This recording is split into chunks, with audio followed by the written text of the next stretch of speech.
Muy buenos días al canal. Hoy vamos a estar hablando de una empresa gigante de los Estados Unidos, que es United Health Group, que, bueno, les puede llegar a interesar como empresa individual, pero también si son inversores, ya sea del Dow Jones Industrial, en algún ETF, o de un ETF que replique el S&P 500. ¿Por qué? Porque United Health es la principal posición del Dow Jones Industrial, con un 10% de la cartera, o sea, el 10% de este ETF es United Health.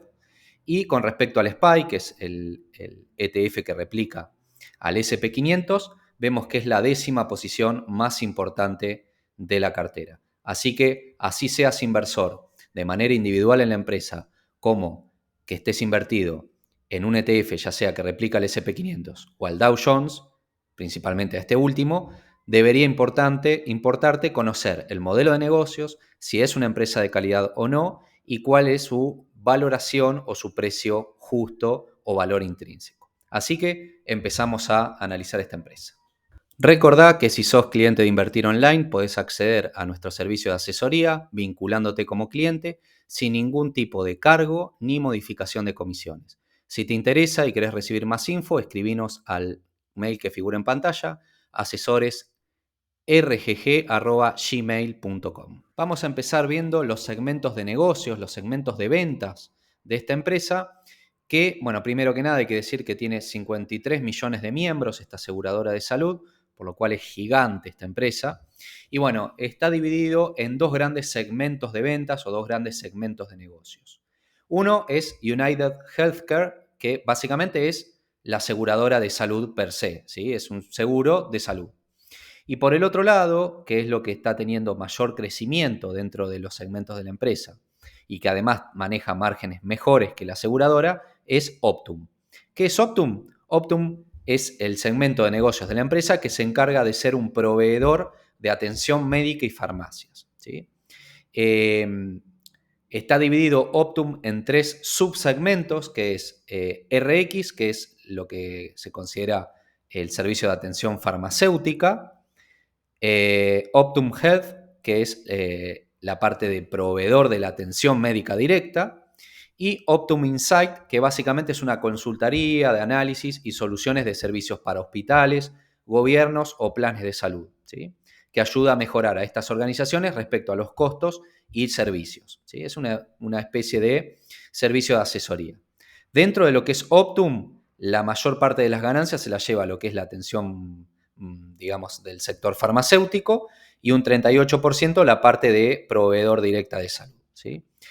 Entre esos tres subsegmentos de Optum representan actualmente el 23% de los ingresos, o sea, de las ventas que tiene la empresa, mientras que el 77% proviene de las primas provenientes de los seguros de salud. Así que eso estaría explicando de dónde provienen los porcentajes de la ganancia y cómo genera dinero la empresa. Ahora, lo que podemos ver de esta empresa entonces es que tiene una estructura vertical, donde es la misma compañía, es aseguradora de salud, pero además es proveedor de atención médico y farmacia. Por ende, digamos, ha encontrado la manera de articular de manera vertical los dos segmentos de negocios en los cuales trabaja. Bien, ahora una aclaración con respecto a las ventas. Dijimos que Optum representaba un 23% de las ventas totales, mientras que la aseguradora un 77%. Ahora, si vemos realmente acá en las ventas, lo que declara la aseguradora y Optum, en realidad la proporción es diferente. Un 42% de las ventas provienen de Optum y un 58% de la aseguradora. ¿A qué se debe esta diferencia? Bien, a este apartado que leen acá abajo, que son las eliminaciones.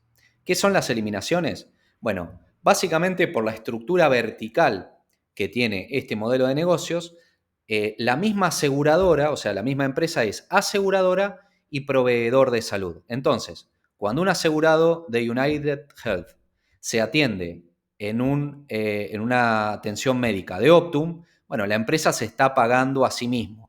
Entonces, básicamente, esa prima que debería pagar la aseguradora, bueno, prácticamente su totalidad queda para la misma empresa. porque se está pagando a sí misma. Es a la misma vez aseguradora y proveedor de atención médica.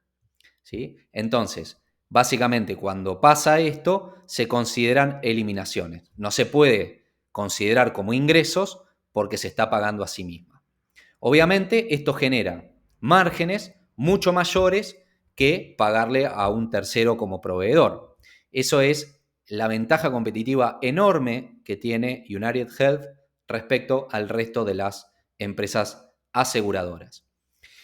También se está viendo, y esto es positivo para la empresa, que en los últimos años el porcentaje de eliminaciones respecto al monto proveniente de la aseguradora de salud es mayor. Entonces, cuanto mayor sean las eliminaciones, o sea, cuanto más proveedor de salud sea la empresa respecto a lo que asegura, bueno, obviamente los márgenes van a ser cada vez mayores. Y eso es justamente lo que está pasando. Fíjense que en el 2012 las eliminaciones representaban el 21% de las ventas respecto a lo que es la aseguradora y actualmente en el último trimestre representa casi el 50%. ¿Esto en qué deriva? En que la empresa haya mejorado significativamente los márgenes en estos últimos años. Y la causa es debido a esto, al aumento del peso de Optum como proveedor de atención de salud respecto a las ventas de meramente el segmento de asegurador de salud. Entonces, por esa estructura vertical, la empresa es aseguradora y proveedor de atención médica. Eso genera mejora de los márgenes. Cuanto mayor sea el peso como proveedor, mayor van a ser los márgenes de beneficio que le van a quedar a la empresa. Respecto a la cuota de mercado, bueno, tenemos 5 principales competidores en lo que son las aseguradoras de salud en Estados Unidos, pero claramente United Health, bueno, es la principal aseguradora en Estados Unidos y por lejos. Seguidas luego por 4 competidores más que, bueno, tienen un porcentaje mucho menor de lo que es la cuota de mercado. Obviamente, esto le genera una ventaja competitiva de tipo de escala y de red, de la cual vamos a hablar posteriormente. Si analizamos el crecimiento de las ventas, bueno, podemos ver que la empresa es creciente en los últimos 10 años. Fíjense que pasó de 122 mil millones de dólares a 359 mil millones de dólares facturados anualmente. Bueno, o sea, más que se duplicó en 10 años. Vemos que el crecimiento anual y compuesto ronda aproximadamente entre un 8 y un 10% anual y compuesto. En los últimos años, bueno, se ralentizó un poquito respecto a lo que venía teniendo, nunca bajando del 8%. Y bueno, acá lo ven gráficamente como el crecimiento de las ventas es prácticamente lineal y ascendente. Si vemos lo que esperan los analistas para los próximos años, bueno, se espera aproximadamente un crecimiento anual y compuesto en los próximos 5 años de alrededor del 8% anual y compuesto. Y bueno, los analistas de Morningstar, que bueno, se los coloco acá, también postulan un crecimiento anual y compuesto a 5 años del 8% anual y compuesto. Principalmente potenciado el crecimiento o respondiendo a este crecimiento del 8% anual y compuesto, principalmente a lo que es el segmento de Optum, de proveedor de atención médica y farmacéutica, que se cree crecerá a 2 dígitos bajos, o sea, sería un 11, un 12% anual y compuesto en los próximos 5 años, mientras que postulan un crecimiento del segmento de la aseguradora de un 6% anual y compuesto. Globalmente se espera que crezca la empresa un 8% anual y compuesto. Analizando los márgenes de la empresa, vemos una clara mejoría alrededor de los últimos años. Fíjense que ha pasado, por ejemplo, en el margen neto de un 4% aproximadamente a, en los últimos 3 periodos, estar en alrededor del 6% de margen neto, y lo mismo en el margen de flujo de caja libre. Fíjense que rondaba en un 5% y actualmente ronda en un 7% de margen de flujo de caja libre. ¿A qué responde esto? Bien, a lo que le comenté anteriormente. Hubo un crecimiento importante de lo que es el segmento de Optum, o sea, de proveedor médico, y pesan mucho más las ventas de Optum respecto a las ventas generales. aumenta el porcentaje de esas eliminaciones y eso genera el mejoramiento de los márgenes. Básicamente, cuanto mayor proveedor de salud sea de sí mismo como aseguradora, los márgenes obviamente tienden a mejorar, porque no le tienen que pagar a una empresa, a un tercero, que provea esa atención médica. La empresa de esa forma es aseguradora y proveedor de salud. Cuanto mayor se dé esta dinámica, los márgenes van a tender a mejorar. Entonces, ¿qué márgenes vamos a plantear a futuro? Bueno, los de los últimos años. Esto no lo vamos a tener en cuenta porque, bueno, es cuando Optum todavía no pesaba tanto en la empresa y vamos a plantear un margen neto a futuro del 6% y un margen de flujo de caja libre de un 7%. Siempre me gusta además comparar los márgenes con los principales competidores. Y bueno, y si comparamos el margen neto, fíjense, del 6% que tiene aproximadamente la empresa con dos principales competidores, fíjense que es casi el doble que el principal competidor. Y bueno, y ni que hablar de Ambetter, que prácticamente tiene un 2% de margen neto.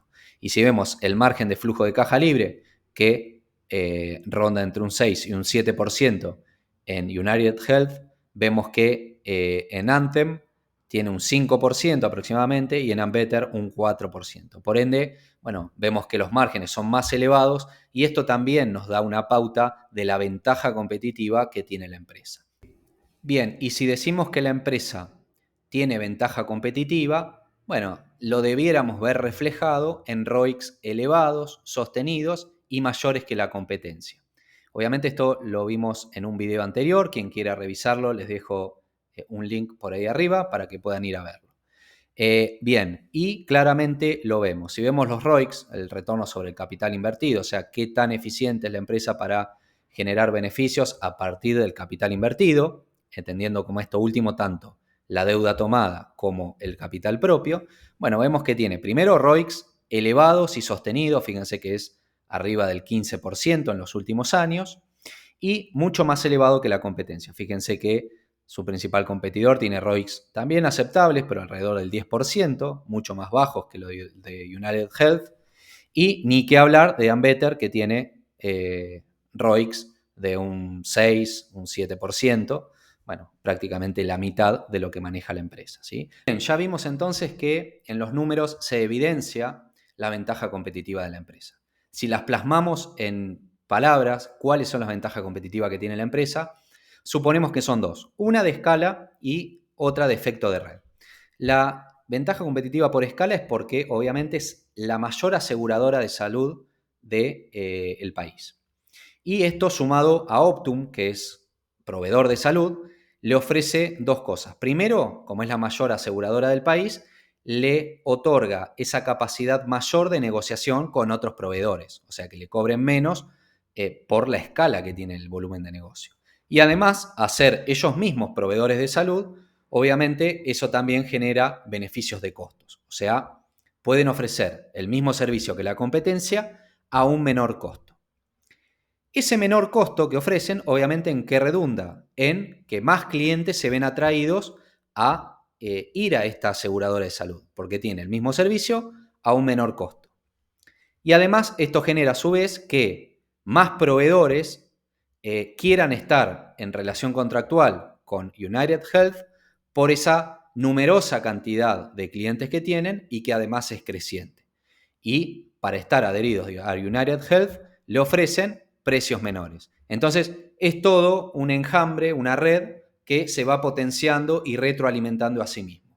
Por eso la empresa es cada vez más grande y por eso es creciente año a año. Con respecto al tamaño del foso, si consideramos que es estrecho o amplio, bueno, respecto a su competencia, a las empresas que compiten con United Health, creemos que es amplio. Ahora, le colocamos un foso estrecho por el riesgo regulatorio que hay en este sector de la economía. O sea, puede haber, tal vez no en el corto ni en el mediano plazo, pero tal vez en el largo plazo puede haber cambios políticos que quieran tocar el sistema de salud en Estados Unidos como está actualmente. O sea, que lo quieran hacer tal vez más universal, más asequible. Entonces, eso puede afectar al modelo de negocios de las aseguradoras de salud. Eso lo quería aclarar, pero no respecto a la competencia. Respecto a las competidoras de United Health, el foso es amplio. Con respecto a la fortaleza de la empresa financiera, bueno, no vamos a ahondar mucho, solamente les voy a dar algunos valores para que son determinantes. Por ejemplo, la caja y equivalentes que tiene la empresa equivalen al 75% de la deuda total. O sea, con lo que tiene en caja la empresa podría cancelar el 75% de la deuda total de la empresa. Por lo cual eso ya te habla de que están holgados financieramente. Incluso si sumamos la caja y equivalentes más el flujo de caja libre que tuvo en el último año, bueno, eso supera la deuda total que tiene la empresa. Así que ningún problema a la vista respecto a la fortaleza financiera. Bueno, si vemos los scores de Piotrowski y Altman, que miden el riesgo de quiebra, el Altman, y la fortaleza financiera, el de Piotrowski, los vemos dos en zonas seguras. Si quieren ampliar un poco en esto, les dejo el link allá arriba en donde hemos hablado de estos scores. Respecto a las recompras de acciones propias, bueno, vemos que la empresa tiene una política constante de recompra, pero no muy importante, que ronda el 1%, tanto en los últimos 10 como en los últimos 5 años. Bueno, en periodos donde recompra más acciones que otras, pero bueno, podemos definir en el 1% anual la recompra accionaria de acciones propias. Dividendos. Bien, analizando el dividendo de la acción, paga $7,29 por acción, lo cual da un rendimiento por dividendo actualmente alrededor del 1,37%. Recuerden que si son inversores extranjeros, principalmente inversores desde Argentina en CDRs, bueno, hay que descontarle el 30% del descuento que nos hacen en Estados Unidos por inversor extranjero y el 10% a nivel local por comisiones de COMAF y demás. Así que tendríamos un rendimiento por dividendo neto del 0,82%.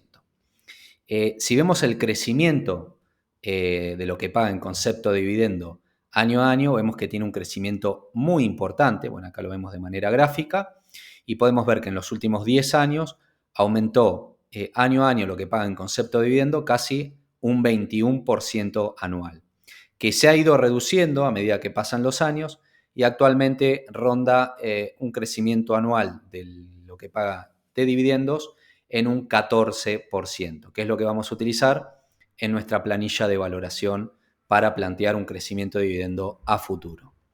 Si vemos el tema de la seguridad del dividendo, tanto el payout ratio, o sea, qué tanto insume los dividendos con respecto a los beneficios que realiza la empresa, bueno, vemos que tan solo el 31%. Y si vemos con respecto al flujo de caja libre, o sea, qué tanto del flujo de caja libre es insumido en el pago de dividendos, vemos que es alrededor del 25%. Y son rangos que se repiten si lo vemos a 3 y a 5 años. Por ende, bueno, primero son dividendos recontra seguros y además esto nos indica que hay margen para que la empresa lo siga aumentando a una tasa elevada en los próximos años. Bien, si pasamos ahora a hacer un análisis por rango de dividendos, quien no conozca esta estrategia, le dejo un link por allá arriba, por si quieren ir a ver la entrega donde explicamos esto. Bueno, podemos ver que la empresa se mueve en un rango de dividendos muy claros en los últimos 10 años, donde el promedio de ese rango es el 1,42% de rendimiento por dividendo, y tenemos un techo calculado de un yield, o sea, un rendimiento por dividendo del 1,8%. ¿Sí? Si a esto le restamos el 10%, quedaríamos con un rendimiento por dividendo del 1,62%. Por ende, podríamos considerar a través de la estrategia por rango de dividendos que la acción estaría infravalorada cuando tenemos un rendimiento por dividendo del 1,62% o mayor, que esto se daría a precios de la acción de $465 o menos, lo que deberíamos tener para llegar a estos rangos una caída de la acción, de los precios de la acción, de un 14%. Esto nos estaría indicando que la acción, bueno, no está infravalorada en principio, y si vemos en la actualidad tiene un rendimiento del 1,37%, que es aún inferior al promedio. Si analizamos un poquito los múltiplos, bueno, podemos ver, vamos a ver el PER primero.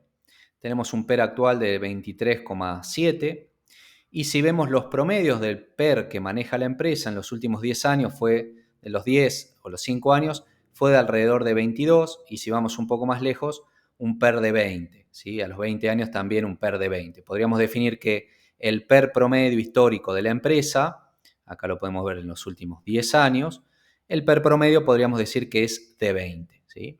Este PER ha aumentado principalmente en esa burbuja financiera que tuvimos aproximadamente allá por el 2021, pero en promedio podemos plantear una valoración a un PER de 20 como normal. Entonces, podríamos decir que actualmente estamos por sobre la valoración promedio del PER. Esto nos indicaría que no está para nada barata la acción, ¿no? Y si lo vemos de manera gráfica, acá tienen la línea roja, el PER actual, y vemos que está por arriba de los últimos 10 años, tan solo es superado por ese proceso de burbuja financiera que hubo en el 2021 y 2022. Bueno, si vemos el resto de los parámetros, lo mismo. En precio-ventas estamos en valores no máximos, pero cerca, y en precio-libros igual. Por lo tanto, bueno, podríamos definir que la empresa no se la ve por múltiplos, al menos a grosso modo, barata y ni siquiera a precios justos. Para que el PER para que el PER actual sea coincidente con el PER promedio de 20, la acción debiera estar cotizando a $465, ¿sí? Lo que representaría que debería estar cayendo un 14%. Si lo ven, eso se lo quería mostrar, fíjense que coincide con la zona donde empezaría a ser zona de infravaloración. O sea que un PER de 20 sería $465 y es donde entraríamos recién a lo que sería un precio de infravaloración. Así que, bueno, esos precios son coincidentes y ese punto, ese precio de 465 empieza a ganar peso en nuestra valoración final. Con respecto al otro, dijimos que el techo de infravaloración en lo que es el rango de dividendos era de 1,8%, que eso se lograba a un precio de la acción de $417, ¿no? Si calculamos a qué PER nos quedaría a $417, sería un PER de 18, lo cual, si lo vemos en los últimos 10 años, un PER de 18 serían los mínimos. Entonces, otro número coincidente, $417 estaríamos en el techo por rango de dividendos de infravaloración y en los pisos mínimos evaluando por múltiplos, evaluando por PER. Si querés aprender a analizar y valorar empresas como lo hacemos en este canal, te invitamos a nuestro curso de análisis fundamental orientado a la valoración de empresas. Te dejamos un link allá arriba para que veas un video informativo y si no, en la descripción de este video vas a tener el link para acceder a nuestra tienda online para más info e inscripciones. Bien, si pasamos ahora a una valoración por descuento de flujo de caja, bueno, obviamente acá ponemos los parámetros de la empresa, el precio de la acción, las acciones circulantes, las ventas, caja de equivalentes y deuda. Vamos a poner los parámetros como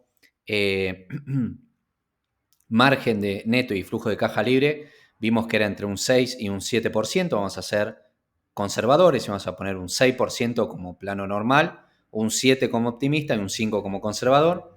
El crecimiento a 10 años vamos a poner del 8%, que es lo que esperan básicamente los analistas, y como un plano optimista un 10%, que es a lo que vino creciendo la empresa en los últimos años. Como tasa de descuento, WACC, vamos a utilizar la WACC, del 7,88% calculada previamente, y como tasa de crecimiento terminal, el 1%.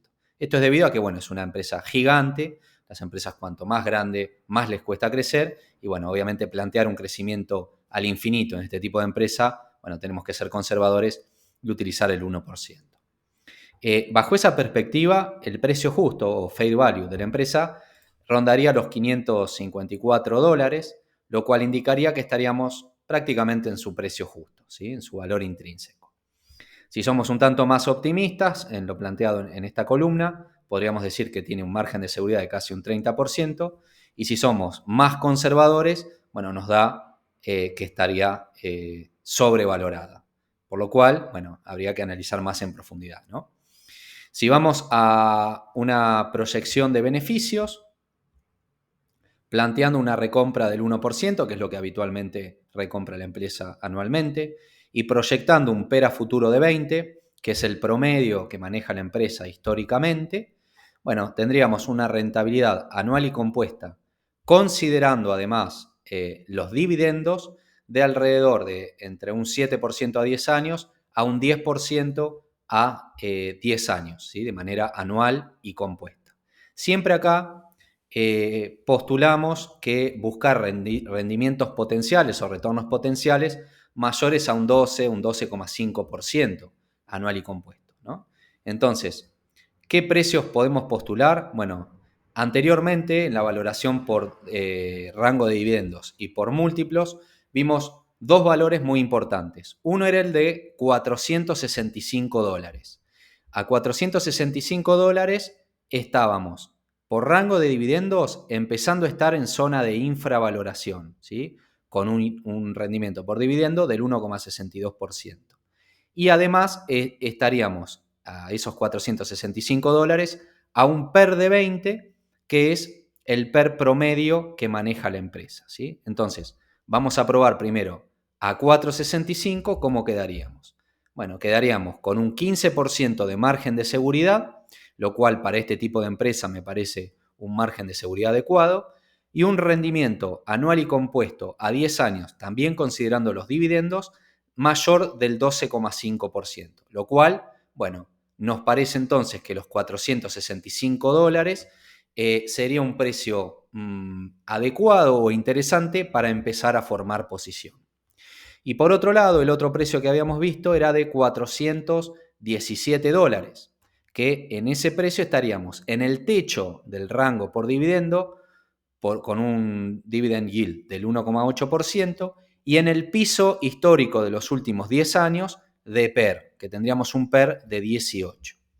Si ponemos esos 4,17 en la valoración por descuento de flujo de caja, tendríamos un 25% de margen de seguridad, y fíjense que en su, digamos, plano conservador estaríamos incluso a precios justos y tendríamos un rendimiento potencial anual y compuesto, aún considerando dividendos a 10 años, mayor del 14%, ¿sí? Entonces, a $417 es un precio donde sería interesante sumar posición fuertemente. Entonces, como conclusiones analíticas, la empresa aumenta las ventas, aumenta los beneficios por acción, aumenta los dividendos por acción, está mejorando los márgenes, disminuye la cantidad de acciones circulantes año a año y tiene una ventaja competitiva clara. O sea, todo lo necesario para determinar que esta empresa es realmente una empresa de calidad que me encantaría tener en cartera. Ahora, obviamente, no solo alcanza con determinar que una empresa es de calidad, sino que también hay que determinar cuál sería un precio justo el cual pagar por la misma para que represente una buena inversión. Bueno, y por lo que hemos visto, a $554 sería su precio justo, su fair value, y planteamos dos precios de entrada o dos precios objetivos. Uno de $465, lo cual debería caer la acción desde los precios actuales un 14%. En esos precios tendríamos, desde el descuento de flujo de caja, un margen de seguridad del 16%, adecuado para este tipo de empresa. Por proyección de beneficios, un retorno anual y compuesto a 10 años del 12,5%, adecuado en lo que siempre buscamos como retorno potencial. Por la estrategia de rango de dividendos estaríamos en zona de infravaloración. Y por análisis de múltiplos estaríamos en PER de 20, que sería el mínimo en los últimos 8 años y cercano a pisos de los últimos 10, ¿sí? O en promedio de los últimos 20 años. Por lo cual estaríamos en un precio bastante interesante para empezar y comenzar a formar posición. El otro precio propuesto, que sería donde deberíamos ponderar la idea de formar posición fuertemente, es a $417. Para llegar a 417 debería caer un 23% del precio actual. A $417 tendríamos un margen de seguridad más que adecuado para este tipo de empresas del 25%, Por proyección de beneficios tendríamos un retorno potencial del 14% anual y compuesto a 10 años. Por rango de dividendos estaríamos en el techo de infravaloración y por PER estaríamos en el piso de los últimos 10 años. Así que a $417 o menos, bueno, sería un precio interesante para formar posición fuertemente. Entonces, básicamente, si lo vemos en la gráfica, marcamos los $465, donde de los precios actuales debería caer un 14%, donde deberíamos ponderar empezar a formar posición, y otro precio que es los $417, que deberíamos tener una caída del 23%, en la línea en la cual de acá y para abajo, bueno, deberíamos ponderar, obviamente si estamos convencidos en esta inversión, de formar posición fuertemente. Desde ya, como siempre digo, esto no es una recomendación, ni una sugerencia de compra ni de venta, sino que tiene un objetivo meramente y claramente educativo.